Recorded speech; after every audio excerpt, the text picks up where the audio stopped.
लालची लकड़हारे की कहानी। बसंतपुर गांव में रामू नाम का एक लकड़हारा रहता था। वो अपनी जीविका चलाने के लिए गांव के पास के ही जंगल से रोज लकड़ियां काटता था और उन्हें बेचकर कुछ पैसे कमा लेता था। इसी तरह उसका गुजारा दिन ब दिन चल रहा था। कुछ दिनों के बाद रामू की शादी हो गई। उसकी पत्नी बहुत खर्चीली थी, इसलिए अब उतनी ही लकड़ियों को बेचकर घर को चलाना बहुत मुश्किल हो गया था। ऊपर से रामू की पत्नी कभी नए कपड़े की डिमांड, कभी कुछ, कभी चीज़ों की कुछ, कभी कुछ खाने के चीज़ों की डिमांड करती रहती थी। अगर ऐसे अगर ऐसे में उसे पैसा न मिले तो वो रूठ जाया करती थी। रामू अपनी पत्नी से बहुत प्यार करता था, इसलिए उसकी नाराज़गी वो बर्दाश्त नहीं कर पाता था।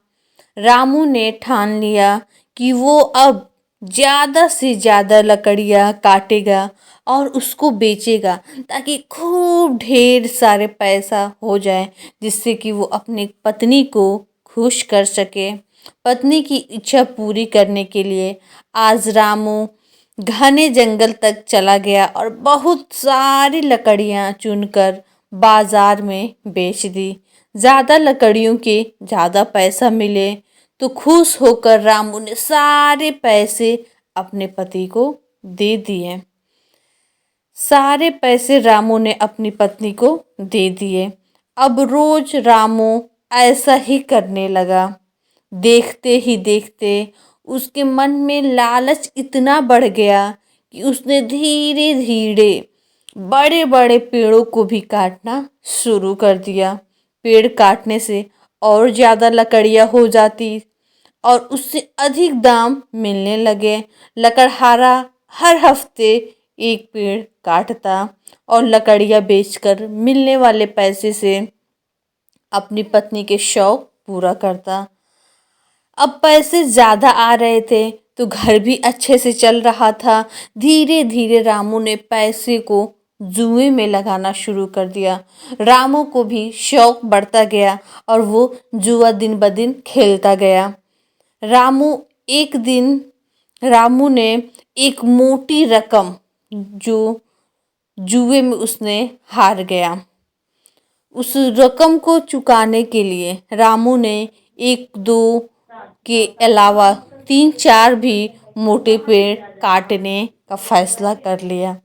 जैसे ही रामू ने जंगल में जाकर अपनी कुल्हाड़ी को एक बड़े से पेड़ पर चलाने की कोशिश की तो उस पर पेड़ की टहनी ने हमला कर दिया। रामू चौंक गया। फिर उसे पेड़ की एक टहनी ने उसको अपने अंदर लपेट लिया। रामू कुछ नहीं समझ पाया कि ये सब क्या हो रहा है। तभी पेड़ से आवाज़ आई, मूर्ख रामू, तू अपने लालच के चक्कर में मुझे काट रहा है। तू सारे पैसे जुए में लुटा देता है और फिर पैसे लौटाने के लिए पेड़ काटने आ जाता है। तुझे पता है कि पेड़ कितनी कीमती होते हैं। हमारे अंदर भी जान बसती है और तुम इंसानों को जीने के लिए हवा, धूप में छाया और भूख को शांत करने के लिए फल देते हैं। तमाम बीमारियों से बचने के लिए फल देते हैं, दवा देते हैं, लेकिन तू अपने स्वार्थ के लिए हमें ही काट रहा है। पेड़ ने कहा, आज तू रुक, यही कुल्हाड़ी अब मैं तेरे ऊपर चलाऊंगा। ये सुनते ही उसने प्रार्थना की कि मैं आइंदा से ऐसी कोई पेड़ नहीं छूऊंगा, न ही काटूंगा। ये मेरा वचन है कि